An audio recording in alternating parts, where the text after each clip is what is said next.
Hello students, मैं doctor Ritu Tiwari आप लोगों के लिए फ़िज़िक्स में मैंने एक सीरीज़ स्टार्ट की है जिसमें मैं स्पेशली बीटेक के स्टूडेंट्स के लिए उनकी यूनिट्स स्टार्ट करी हूँ और जिसको मैं क्वेश्चन के फॉर्म में दे रही हूँ। इसके अलावा ये टॉपिक चूँकि 12th में भी हैं और बीएससी में भी हैं, तो 12th और बीएससी के बच्चे भी इनको देख सकते हैं। और इसमें हम दो चीज़ें डिस्कस कर चुके हैं। पहला था डी ब्रोगली प्रिंसिपल और दूसरा था अपना हाइजेनबर्ग अनसर्टेनिटी प्रिंसिपल। मैंने आपको जैसा बताया था कि मेरे जो क्वेश्चंस हैं वो उनको ये भी बता रही हूँ कि वो कितने मार्क्स तक के आ सकते हैं, क्योंकि जनरली जो हमारा सिलेबस है इंजीनियरिंग का उसमें ये क्वेश्चंस कभी किस लॉन्ग टाइप में मतलब 10 मार्क्स में या शॉर्ट टाइप में 4 मार्क्स में आते हैं। तो दो जो मेरे आपके टॉपिक हैं डी ब्रोगली और हाइजेनबर्ग वो आप देख सकते हैं, क्योंकि उनकी ही आगे ये जो आगे क्वेश्चन हैं उनको ही कंटिन्यू किया गया है। तो अगर वो देखेंगे आप तो ज़्यादा अच्छे से समझ पाएंगे इस क्वेश्चन को। आज मैं लेके आई हूँ आपके लिए थर्ड क्वेश्चन, जिसमें है जो भी लॉन्ग टाइप क्वेश्चन ही है और जो जनरली 10 मार्क्स का ही पूछा जाता है और जो बहुत ज़्यादा इम्पॉर्टेंट है बीटेक वालों के लिए भी, 12th के लिए भी और बीएससी के लिए भी, कि what are phase velocity VP and group velocity VG, establish relationship between them. इनके बीच में आपको रिलेशनशिप डेवलप करना है एंड सिर्फ आपको प्रूव करना है, prove that in non dispersive medium Vg is equal to Vp। Question बच्चों काफ़ी लंबा है, इसलिए वीडियो मेरे इसके 2 या 3 होंगे। अभी मैं स्टार्ट कर रही हूँ आपका पहला पार्ट, यानी कि what are phase velocity and group velocity. ठीक है, तो फर्स्ट हम स्टार्ट करते हैं। थोड़ा सा प्रीवियस आपको थोड़ा सा रिकॉल कराऊंगी। जैसे मैंने स्टार्ट कराया था डी ब्रोगली प्रिंसिपल, जो कि डी ब्रोगली प्रिंसिपल ये बताता था कि every particle is associated with a wave, यानी पार्टिकल अगर मूव करता है तो उसके साथ एक वेव मूव करती है। ये प्रिंसिपल श्रोडिंगर ने देखा और श्रोडिंगर ने पाया कि ये प्रिंसिपल कहीं ना कहीं जाके फेल हुआ। इसका मैथमेटिकली प्रूफ भी आपको मैंने आपका पिछले लेक्चर में समझाया था कि उन्होंने ये कहा कि एक पार्टिकल से रिलेटेड एक वेव नहीं होती है, यानी जब कोई एक पार्टिकल मूव करता है तो उसके साथ एक वेव नहीं बल्कि कई वेव्स मूव करती हैं। और उन वेव्स को यदि हम माने तो ऐसा मान सकते हैं कि वो वेव्स हो सकता है कि उनके जो एम्पलीट्यूड हैं वो नियरली क्या हो, सेम हो, बट उनकी जो फ्रीक्वेंसीज़ हैं, फ्रीक्वेंसी आपको दिख रही होगी, उनकी जो वेवलेंथ्स हैं ये दिख रहे होंगे आपको, ये जो हैं ये सब क्या हैं, डिफरेंट हैं। सब मान लीजिए ये 3 वेव्स मूव करती हैं। मैंने आपको पिछले वीडियो में भी ये सब बताया है। और ये जब मूव करती हैं आपस में इंटरफियर करती हैं, ओवरलैपिंग होती है, और क्रेस्ट एंड ट्रॉफ का ओवरलैपिंग होने के बाद मॉड्यूलेशन के बाद इनका जो है इस तरह का एक एनवलप क्रिएट करती हैं। और ये जो एनवलप है जिसमें कि इन तीनों का ये रिजल्टेंट है, परिणामी है, इस एनवलप को ही क्या कहा था उन्होंने, वेव पैकेट, है ना।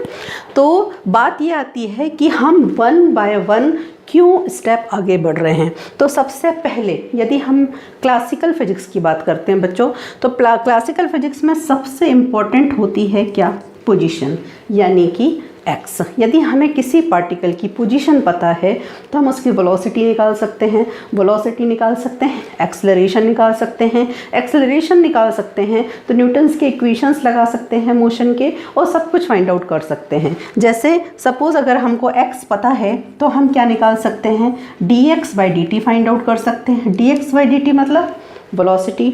यदि ये पता है तो हम इसको डबल डिफरेंशिएट करके या हम यह बोल सकते हैं कि dv/dt, इसको डिफरेंशिएट करके हम क्या निकाल सकते हैं, एक्सेलरेशन निकाल सकते हैं। और हम सबको पता है कि जो न्यूटन्स के तीनों इक्वेशंस होते हैं उन तीनों इक्वेशन में जनरली ये तीनों क्वांटिटीज़ ही काम में आती हैं।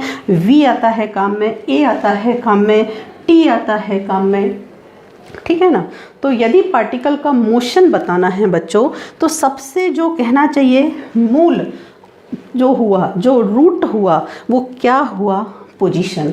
और इसी के लिए जद्दोजहद जारी है।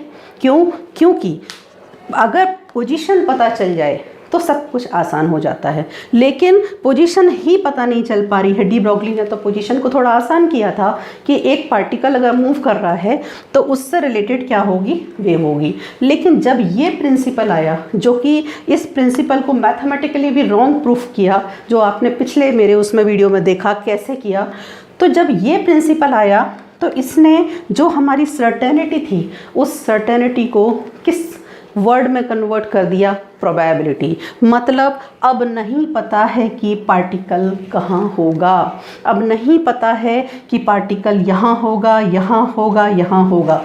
यदि तीनों का रिजल्टेंट बना, ये एनवलप, ये वेव पैकेट जो आपका बना, तो इस वेव पैकेट में भी हम कह सकते हैं कि पार्टिकल यहाँ कहीं होगा, बट हम कंफर्म नहीं हैं। और कंफर्म क्यों नहीं है? क्योंकि ये जो पार्टिकल है, यानी जिसको हम जनरली किस नाम से जानते हैं, इलेक्ट्रॉन, ये हमें नज़र नहीं आता है। It is microscopic.